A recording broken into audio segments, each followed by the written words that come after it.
सभी बच्चों जोरदार तालियों से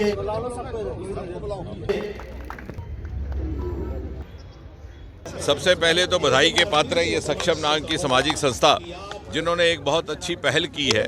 और वास्तव में जो दिव्यांगों को लेकर के इनकी पहल है वो वास्तव में समाज के हर वर्ग का दायित्व है, सरकार का भी है, जनप्रतिनिधियों का भी। और सच पूछिए तो हम दिव्यांग को दिव्यांग नहीं समझते, वो हमारे समाज का एक बड़ा प्रमुख अंग है। और ये मोदी जी की सरकार थी जिसने अनेकों ऐसे निर्णय लिए जिससे कि इनकी प्रतिभा, इनकी योग्यता, इनकी क्षमता को पूरी तरह से राष्ट्र निर्माण में शामिल किया जाए, राष्ट्र निर्माण के लिए समर्पित किया जाए। क्योंकि अगर यदि कोई दिव्यांग मान लीजिए दृष्टि से थोड़ा सा कमज़ोर है तो हो सकता है उसकी कोई और प्रतिभा बहुत जागृत हुई हो।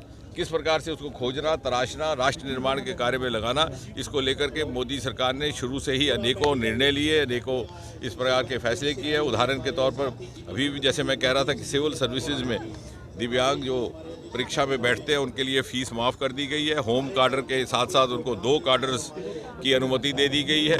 इसी प्रकार बहुत से परिवारों में जो सरकारी कर्मचारी के घर में अगर दिव्यांग बच्चा बच्ची हो तो उसके लिए अतिरिक्त राशि 54,000 रुपया प्रति वर्ष निर्धारित की गई है। अनेकों ऐसे हम निर्णय भी लिए गए। और मैं समझता हूं कि इसलिए भी अनिवार्य है कि जैसे मोदी जी हमेशा कहते हैं होल ऑफ गवर्नमेंट, तो मैं तो कहूँगा whole of government plus whole of nation plus whole of society.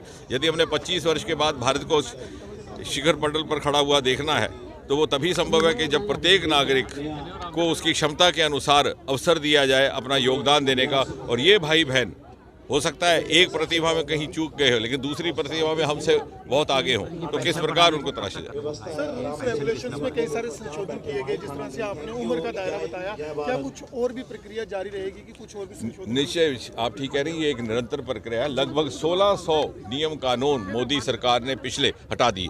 अक्सर सरकारें इस बात पर गुमान करती हैं कि जब हम थे तो हमने ये कानून लाया, ये ऐसी सरकार जिसने हटा दिए। जैसे युवाओं को लेकर के आपने पूछा है तो वो जो अटेस्टेशन का एक होता था बंधन के, आपने जाकर के गेस्टेड अफसर से अपने दस्तावेज अटेस्ट कराना, हमने सरकार बनने के 3 महीने भीतर ही समाप्त कर दिया। और एक संदेश दिया कि ये एक ऐसी सरकार है मोदी जी के नेतृत्व में जिसमें इतना आत्मविश्वास है कि वो अपने देश के नौजवानों पर विश्वास कर सके। इसी प्रकार और पेंशन को लेकर के, जीवन प्रमाण पत्र को लेकर के, पहले हमारे बुजुर्गों को, दिव्यांगों को बैंक तक जाना पड़ता था, डॉक्टर से लाइफ सर्टिफिकेट लेना पड़ता, उसको हटा दिया हमने। वहाँ बायोमेट्री भी इंट्रोड्यूस कर दी और साथ में फेस रिकग्निशन टेक्नोलॉजी भी। जिस तरह से हर एक चीज के लिए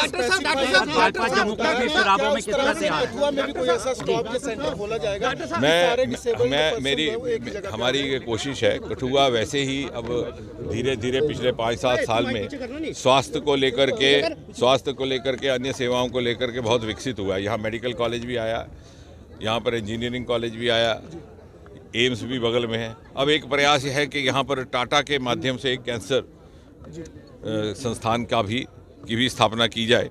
वो हमने अभी प्रशासन से बात की है कि आप उसकी जगह से डॉक्टर साहब फारूक साहब इससे नेशनल कॉन्फ्रेंस के प्रेसिडेंट बने, आते ही उन्होंने आर्मी को टारगेट किया है। डॉक्टर साहब फारूक साहब ने आर्मी को टारगेट किया है। इसी लेवल पे कुछ और ऐसे निश्चय हमारे ध्यान में जो भी सुझाव आएंगे हम संवेदनशीलता के साथ उनको पूरा करने के लिए तैयार हैं। जम्मू कश्मीर चुनाव में भाजपा किस तरह तैयार है सर? ये मांगे पूरी करने की ही तरफ एक कदम है और आगे भी उसी तरह। और जो आपके सुझाव आएंगे, जो सकारात्मक हम हैं। हाँ नहीं, इसीलिए ये विकलांग बच्चों के लिए, कर्मचारियों के लिए हमने अतिरिक्त 54,000 रुपये की राशि निर्धारित की है। और विकलांग और दिव्यांग कर्मचारी महिलाओं के लिए 3,000 रुपया अतिरिक्त वजीफा प्रति मास। दौरा राहुल गांधी करते हैं वो भारतीय जनता पार्टी के लाभदायक साबित होता है। मैं उस समय गुजरात में जब कैंपेन कर रहा था तो मुझसे पूछा गया कि आपका क्या आकलन है, कितनी सीटें आएंगी। मैंने कहा हम 150 लेकर आएंगे, लेकिन आ चुके राहुल जी यहाँ से गुजरे हैं तो शायद 10-15 का इजाफा हो गया। और हिमाचल में वो नहीं गुजरे तो आपने हाल देख लिया। अब वो जम्मू कश्मीर में गुजरेंगे तो भारतीय जनता पार्टी और सुदृढ़ होगी। जो परेशान है वो तो आएंगे क्योंकि काम होता कोई नहीं, वो दिव्यांग आदमी को काम कर नहीं सकता। तो गवर्नमेंट का फर्ज बनता है उनकी मदद करना। देखो अभी मेरे 2 बच्चे हैं, एक डॉक्टरी ट्रेनिंग कर रहा है, एक इंजीनियर ट्रेनिंग कर रहा है। अब इतने पैसे नहीं है कि मैं उनको कुछ कर सकूँ उनके लिए, तो मदद करनी चाहिए। मैंने एप्लीकेशन दी है उनको, दफ्तर में पता देखे बाकी पेंशन बढ़ा देनी चाहिए।